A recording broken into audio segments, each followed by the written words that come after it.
pero esto significaría aislarse de la realidad occidental y pues negarse al contacto y a la participación de sus avances.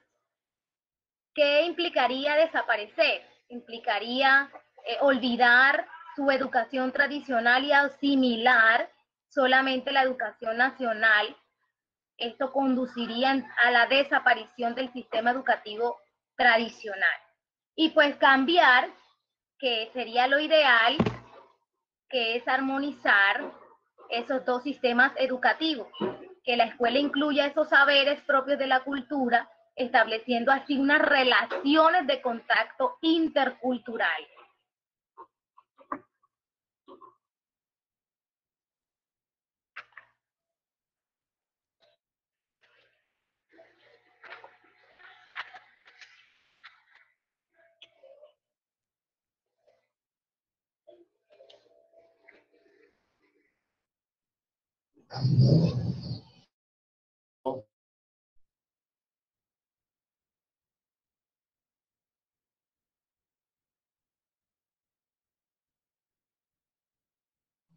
Bueno, Ricardo tiene problemas con la conexión referente histórico situacional. Esta investigación se realizó en el pueblo Guayú, ubicado en la comunidad de Guaraguarao, en el kilómetro 38, vía Albania, en el margen izquierdo de la vía férrea. El objetivo general que es articular las prácticas pedagógicas propias contenidas en el encierro de la niña Guayú con el encierro del aula de la escuela. En ese sentido, pues se toma en los objetivos específicos, se realizó un recorrido a la memoria oral. Ricardo, retoma por Sí, favor rápido. ok, Objetivo específico. ok, se hizo un recorrido a la memoria oral, esto para darle más importancia a la voz de los sabedores. Bueno, objetivo general, se articuló con, el con la formulación del problema y la sistematización del problema, el cual arrojaron unas preguntas que sirvieron para armar este objetivo. Preguntas como: ¿cuál es la situación actual de la práctica del encierro en la comunidad Guaraguarao? ¿De qué manera aprenden las niñas en el encierro? ¿Cuáles son las prácticas de aprendizaje realizadas por la niña en el encierro que se diferencian de las actividades realizadas en el aula? ¿Cómo se pueden incluir en los procesos metodológicos de enseñanza-aprendizaje en las escuelas los factores de la pedagogía del encierro Guayú y los objetivos específicos que se derivaron del objetivo general? Recorrimos la memoria oral, describieron las formas de aprendizaje, y después que se describieron esas formas de aprendizaje, se compararon con las formas de aprendizaje propias, y por último se diseñó una ruta metodológica, una ruta pedagógica como el referente metodológico propio, surgida desde esta investigación. Siguiente, por favor. Bueno, nuestro trabajo fundamenta lo teórico en las voces sabedoras, aquí desde la colonialidad del saber. Queremos hacer notar que los sabedores de los pueblos indígenas sus saberes son tan valederos como los de Occidente, y por esa razón tenemos aquí a nombres como Alicia Barros, Autoridad Tradicional, Teresa Piayú, OPSU, el cual en diálogos con ellas nos dice Teresa Piayú, de 90 años: aquí la mujer sabe que las niñas hay que encerrarla para que vivan bien la vida. La niña aprende en el encierro de varias maneras, de lo físico, lo oral y lo espiritual. Y como Alicia Barros, la niña apenas la llevan la niña apenas le llega la primera menarquia, la llevan dentro de la casa y la acuestan muy alto para que las energías malas no las alcancen. Siguiente, por favor. Continúa mi compañero Joel. Bien, luego de esa relación con los sabedores, las sabedoras presentadas anteriormente por mi compañero, pues nos miramos cómo entrar de una manera, cómo mirar esos espacios, cómo dialogar con las sabedoras, de qué manera, mirando que las formas occidentales están las entrevistas, las encuestas. Nosotros miramos de qué manera podíamos nosotros, con una manera propia, ideamos el Ocotus pedagógico como una manera, una forma de conversación, una conversación espontánea. ¿Y por qué el Ocotus? ¿Y qué es el Ocotus? El Ocotus es el alimento principal que le dan a la niña en el encierro, sabiendo que el encierro es un espacio neto espiritual, es un espacio de formación, de conocimientos propios. El Ocotus, entonces, es ese alimento que le dan a la niña.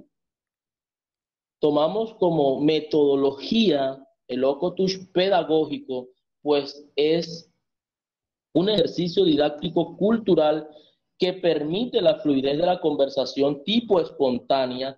Entonces hay, debido a la afinidad que la acción de sorber este alimento genera con las niñas que ya fueron encerradas y las mujeres que ya tuvieron esta experiencia.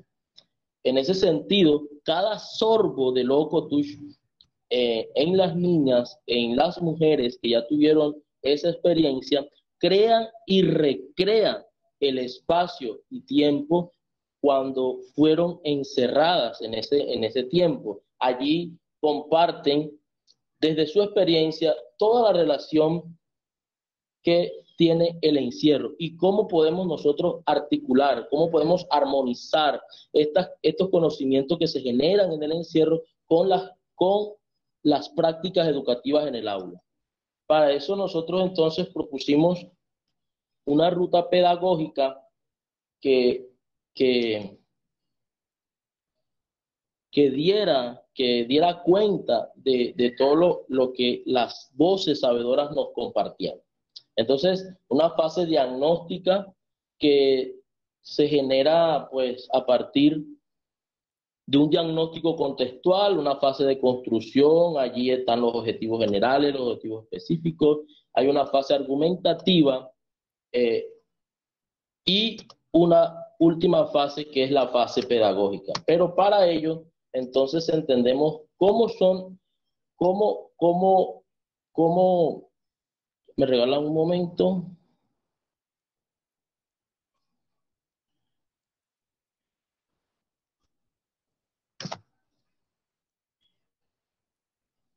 A partir de la interacción con las sabedoras, con las personas que viven en la comunidad donde nosotros desarrollamos este proyecto, se genera algo que llamamos didáctica y aprendizaje en la etapa de la menarquia, que da cuenta a la pregunta del problema general.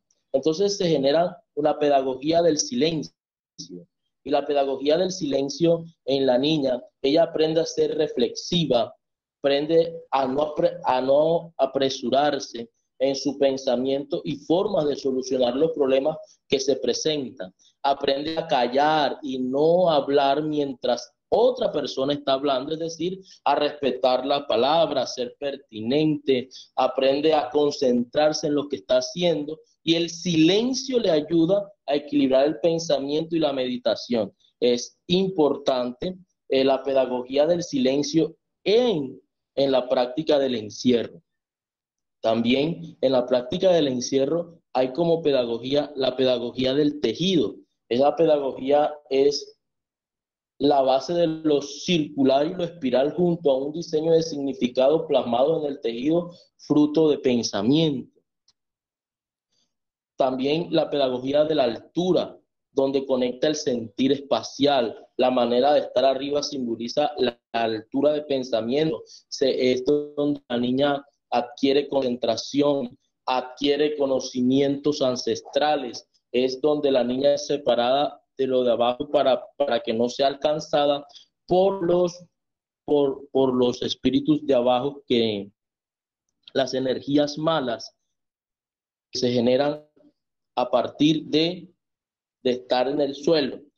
También tenemos la pedagogía del corte del cabello, marca una ruta de estimulación de pensamiento, entonces estimula el pensar en la niña.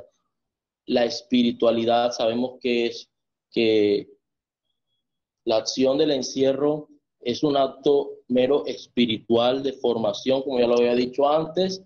La pedagogía de la conversación, el yodo, es allí donde entonces es un eje articulador de armonía, de pensar.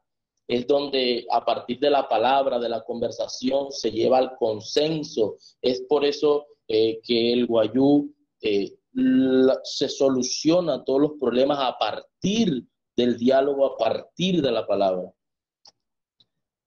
En la pedagogía también tenemos la pedagogía de la totuma, pues la totuma es un ser de vida, por lo tanto transmite vida, aprende a valorar los elementos de la naturaleza. En ese sentido, nosotros pues propusimos la ruta pedagógica que le hablaba hace un momento y se generaron unas actividades, y esa actividad a partir de las pedagogías que se encuentran inmersas en el encierro y cómo éstas pueden armonizarse con las prácticas de enseñanza en la escuela fuera del salón. La primera actividad es el silencio en mi educación es mi mejor aliado. Allí se conecta entonces el pensamiento, allí se conecta la asignatura de lectura, de comprensión de lectura, porque allí para tener un buen análisis, una comprensión, se necesita estar concentrado, tener estudiantes más concentrados, más hábiles en el pensamiento desde el silencio, y el silencio recrea espacios. Listo, me queda un minuto. Luego, aprender haciendo también, pues, aprende a ejercer el pensamiento matemático. Escuchando los relatos mayores también se armoniza el pensamiento de las figuras narrativas, la proyección de un video documental que también ayuda al pensamiento desde lo intercultural, porque vamos a mirar desde ese video de Noelia Vera cómo la niña tiene su proceso, cómo la niña aprende desde el encierro y cuáles son sus formas de aprendizaje. Y por último, el ocotus pedagógico que le expliqué, cómo se mantiene viva la esencia del encierro para que las niñas que aún no se encierran conozcan que así se alimentarán cuando lleguen a esta etapa, y que ya se encerraron, y que las que ya se encerraron entonces mantengan vivo ese momento en su vida. Muchas gracias. Y ponencia de Lady y Ricardo, salimos del salón. Damos paso en este momento a Gilbert Fernández y Sirlis Vargas Pereira de la Universidad de La Guajira con la ponencia que ellos nos tienen preparado en la tarde de hoy. Gilbert y Sirlis.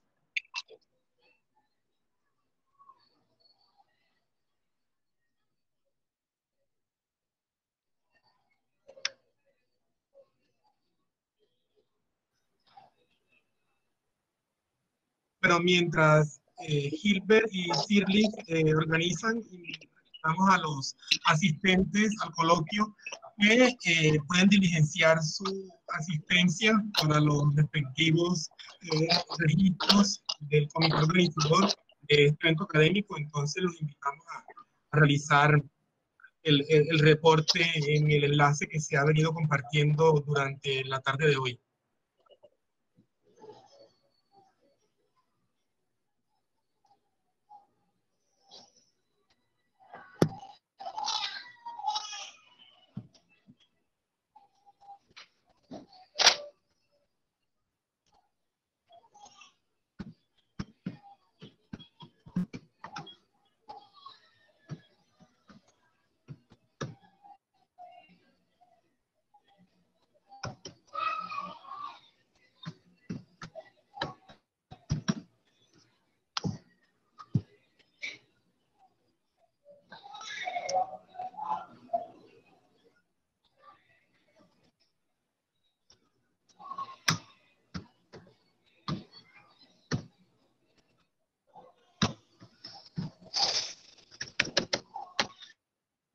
Gilbert, puedes iniciar.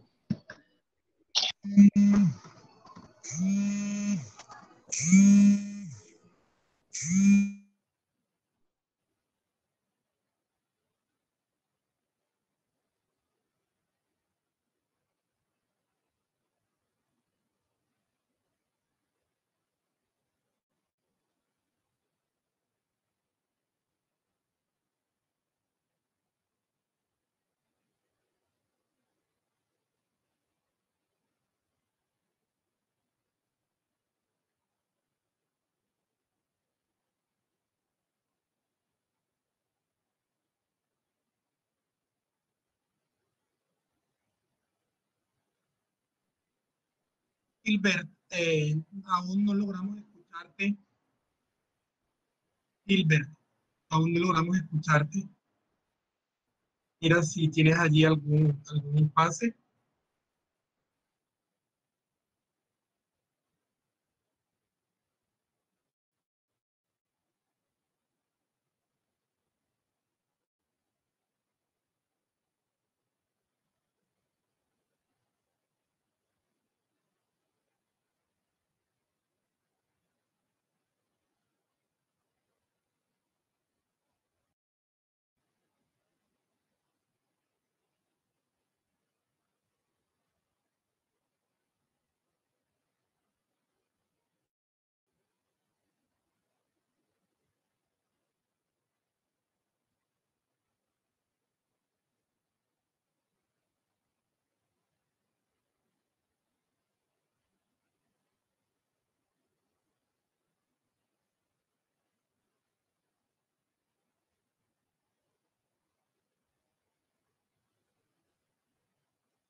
Gilbert, Gilbert, ¿puedes revisar bien el micrófono? No te hemos escuchado, no hemos escuchado tu ponencia. Mira a ver si tu micrófono tiene algún inconveniente, revísalo.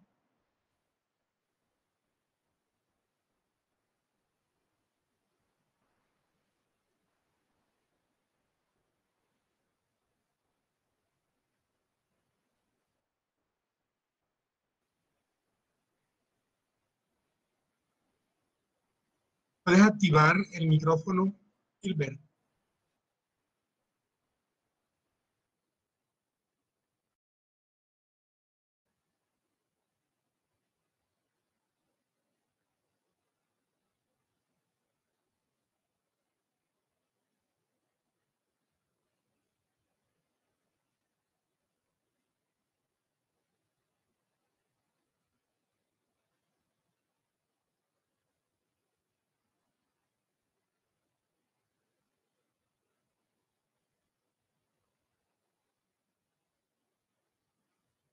Gilbert, ¿y tu compañera Sirlis está? Sirlis,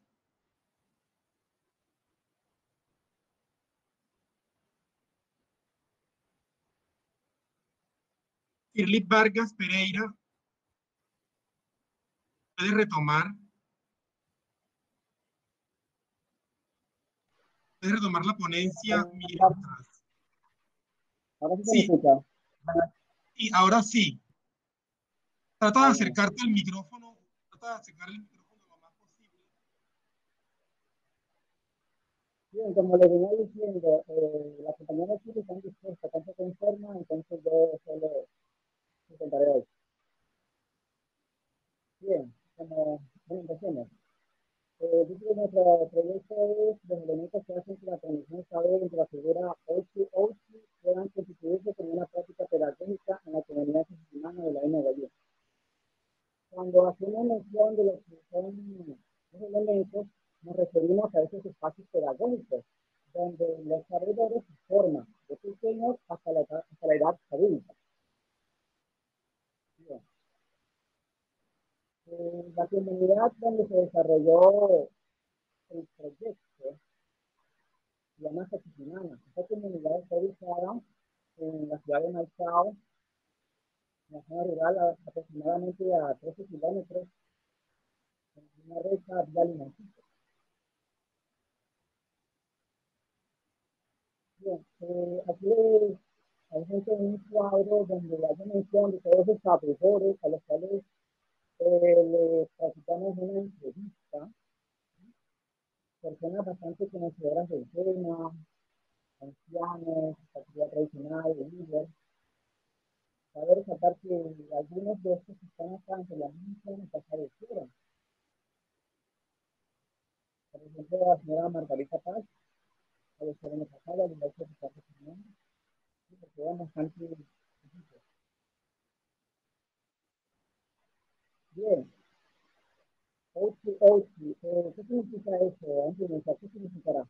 Bien, traduciéndolo al español, OU significa ojo, y literalmente OTI, realmente sería el ojo visionario, el ojo que lo ve todo, ¿sí? Para una persona que es veedora y conocedora de todo. Se entendería así. Aunque también se le dice que uno si él es socio, si es un médico sabedor, yo espiritual, que está también válido. O sea, todo eso entra dentro de esa palabra, dentro del término. En mi compañera Kirby y yo desarrollamos mucho ciclo de formación. Tenemos, para empezar, el fogón, luego proseguimos con el ramado, ¿no? Luego con la danza, yonia, el sueño grafito. Y el último elemento de formación es el cementerio. Muy bien. Entonces, debería explicar todos y cada uno de estos elementos. El primer ciclo de formación es el fogón. En este elemento de gran importancia debido a que es aquí donde el Bayou pasa sus primeros años de vida. Es aquí donde los abuelos, los adultos, se sientan alrededor de ese junto con los adultos y los niños, incluso las madres, cuando están embarazadas, ¿sí? O cuando tienen el hijo, pues se sientan alrededor del fogón. Y es ahí donde la crisis comienza a narrar historias, cuentos, ¿sí? De la cultura Bayou. Entonces, mientras el adulto narra o habla, todos los indígenas que están sentados alrededor están en una escucha activa, un completo silencio. Y esto lo ven los niños. Es ahí donde los niños comienzan a copiar el comportamiento de los adultos y van desarrollando su propio comportamiento, su propia forma de ser.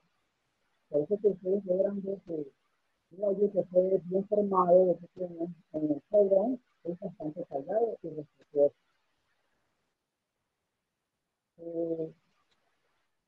Bien, pasemos a la actividad del fogón. El fogón como tal tiene un significado. Se parecería como vida. El fogón es como el corazón del territorio. Por ello es que las llamas pueden mirarnos, haciendo como la vez de salpicar su corazón. Aquí tenemos las pilares del fogón. Cada pilar tiene un significado distinto. Como bien sabemos, son tres pilares, tres piedras. Y las piedras tienen que ser piedras macizas, un tamaño promedio para acomodar el caldero de la olla. Bien, la primera piedra significa territorio o comunidad. O sea, representa como tal el territorio. Ese espacio donde habitan los países. La otra representa a todos los seres vivos que habitan en la comunidad, las personas, pájaros, las aves, todo ese tipo de seres vivos. Y la otra piedra representa a los espíritus, las almas de todos los miembros que habitaron ese territorio, que ahora son los guardianes, son conocidos como los espíritus.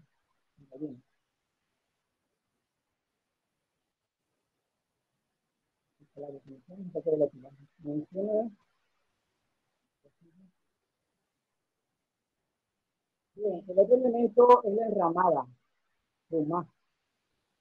Este elemento es de gran importancia porque aquí los jóvenes ayudan aprenden a valorar la palabra. Ellos se dan aquí cuenta del texto, del valor que tiene la palabra en el momento de solucionar un conflicto.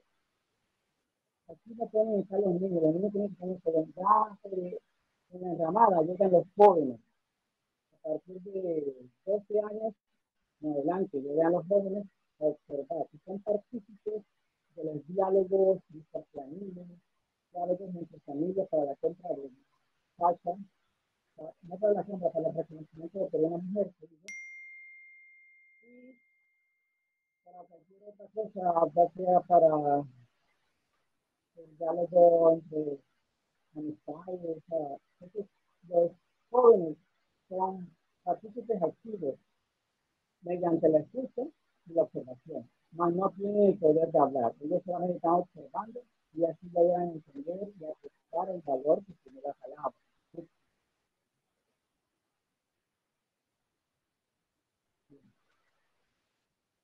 El otro elemento que debemos identificar en la danza tradicional, ayón.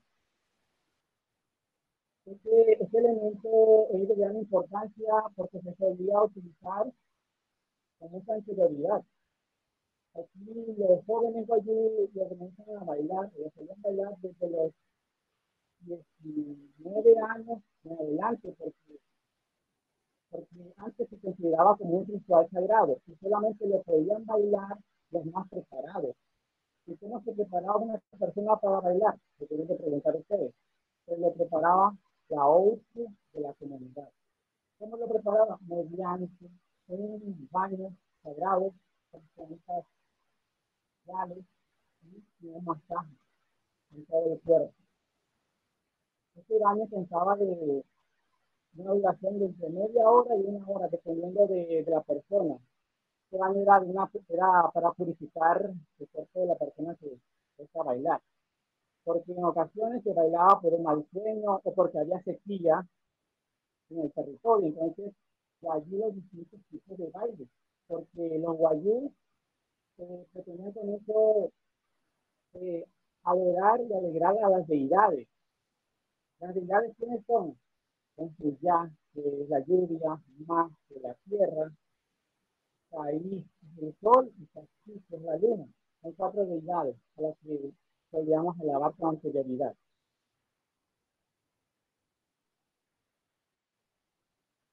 Bien. De allí se procede a los elementos que es el sueño, Taxí. Este es un espacio pedagógico muy complicado, la verdad, porque son muy pocos los indígenas guayúes que logran, digamos que dominarlo. Se requiere de un gran grado de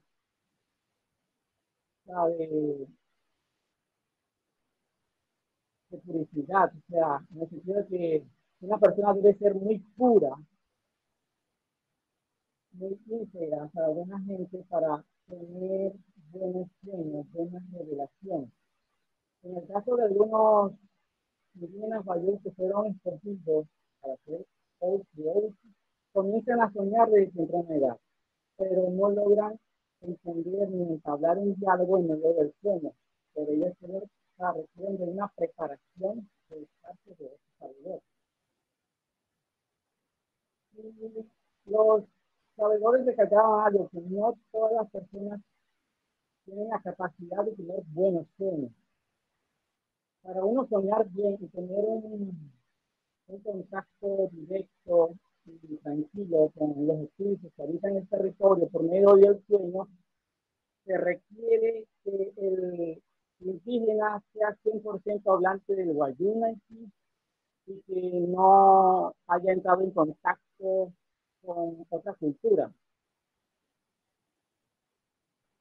¿Sí? No haya entrado en contacto con otra cultura, que nunca haya visto televisión, ni película, ni nada de eso, porque eso altera la forma de ver y pensar.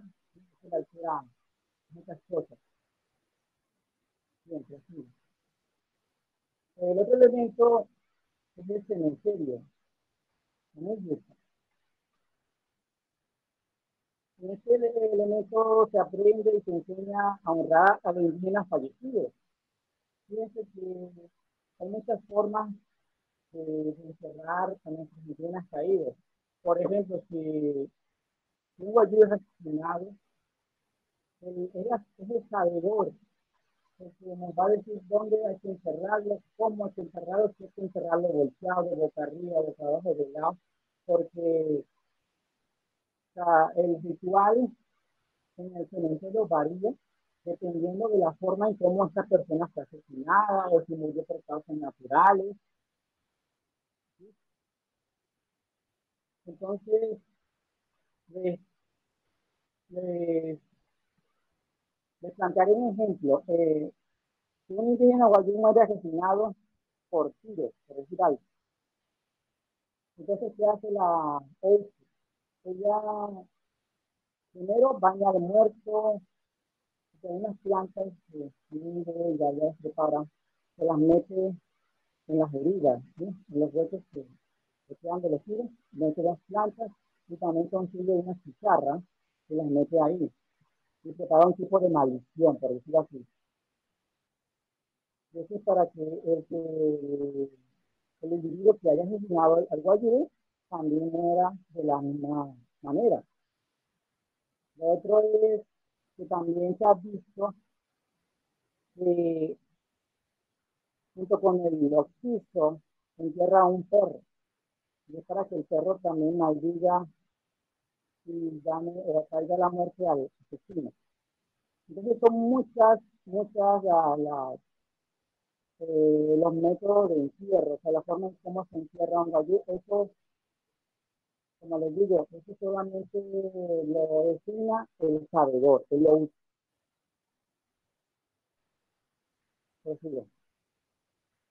Bien, aquí tenemos una imagen, no sé si la alcanzan a ver. Aquí nosotros especificamos las distintas ramas en las que se dividen las especialidades de los sabedores. Por ejemplo, hay unos sabedores, unos que se especializan en las enfermedades físicas, como el sobrepeso, la gripe, la diarrea, vómitos, alergia, etc. Hay otros que se especializan en las fracturas, ¿sí? Se ha visto que hay sabedores que dan para curar piernas rotas, que se dan partido de muchos fragmentos. Ellos usan su medicina tradicional, por ejemplo, el agua de serpiente para pegar los huesos rotos. Eso es la toxicidad de picaduras. Por ejemplo, si nos muerde una serpiente, podemos ir a donde un sabedor a que nos cure, siempre y cuando él tenga, digamos, que la facilidad en ese campo. Y hay otros que tratan los problemas espirituales, de la posesión de espíritus, mal de ojo, amarre de amor, ¿sí? Ese tipo de cosas. Pero ajá, hay unos que se enfocan en cada campo, pero hay otros que manejan todo, que lo saben todo. Entonces se le dice hoy que lo sabe todo y que lo ve todo.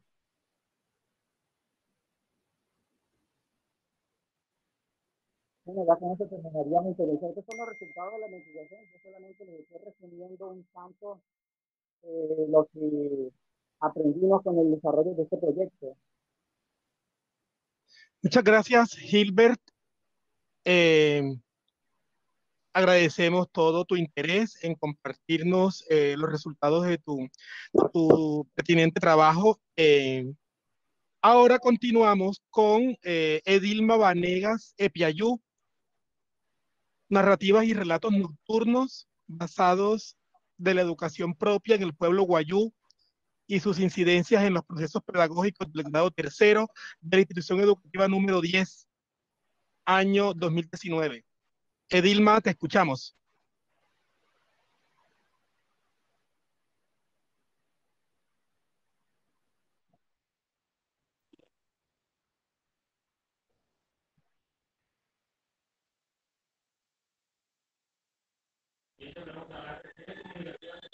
Buenas tardes.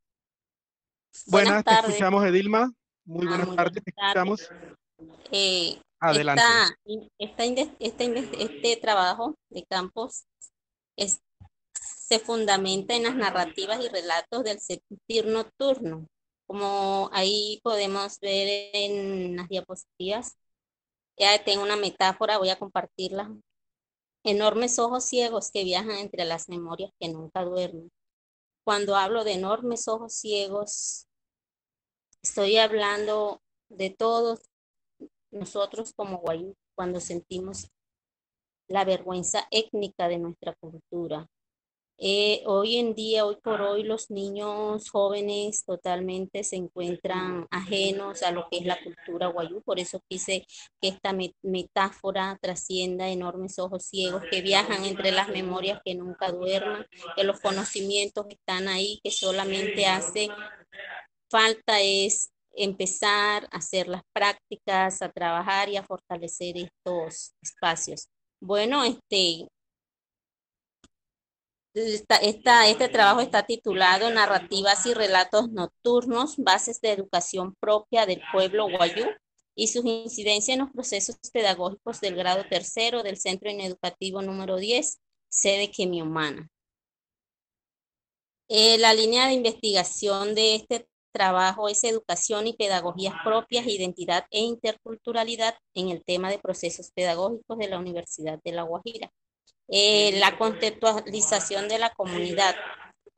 Quemiomana se encuentra en el kilómetro 18 en la vía que conduce a Cucurumana. Es una población que está al otro lado del río. Cuenta con una población estudiantil de 30 estudiantes del grado multigrado. Adelante, profe, por favor, continúe.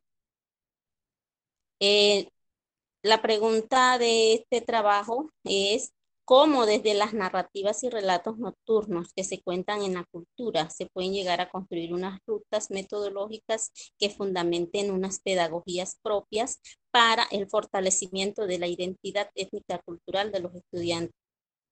Como objetivo general de este trabajo es caracterizar las narraciones y relatos nocturnos de las cuales son portadores los y las sabedoras del pueblo guayú como fundamental de pedagogías propias y sus aportes en los procesos identitarios de los estudiantes del grado tercero de la institución educativa número 10, sede Quemiomana. Adelante, profe. Objetivos específicos. Como primer objetivo es interpretar los relatos y narrativas de la cultura guayú como un elemento identitario que fortalece los procesos pedagógicos dados en el interior de la educación desarrollada por la comunidad quemiomana. Segundo objetivo, analizar los relatos y narrativas del pueblo guayú como parte del entramado cultural que desde la oralidad se asume a modo de lenguaje fundamentador de los procesos pedagógicos del grado tercero de la institución educativa sede Quemiomana. Continúe, profe. Falta el tercer objetivo. El tercer objetivo es el diseño, diseñar la ruta metodológica. Ya puede seguir, profe. La justificación consiste en fortalecer los procesos comunitarios, pedagógicos, educativos con la oportuna participación de los sabedores guayú, mostrar la importancia de los relatos y hacer un aporte a las bibliotecas de la Universidad de La Guajira y al CIGE, contribución al mejoramiento de la educación propia comunitaria, en la búsqueda insaciable de pedagogías propias que como estudiantes, como educadores debemos de buscar fortalecer nuestra identidad cultural para llevarlos a los contextos. Sigue, profe, continúa.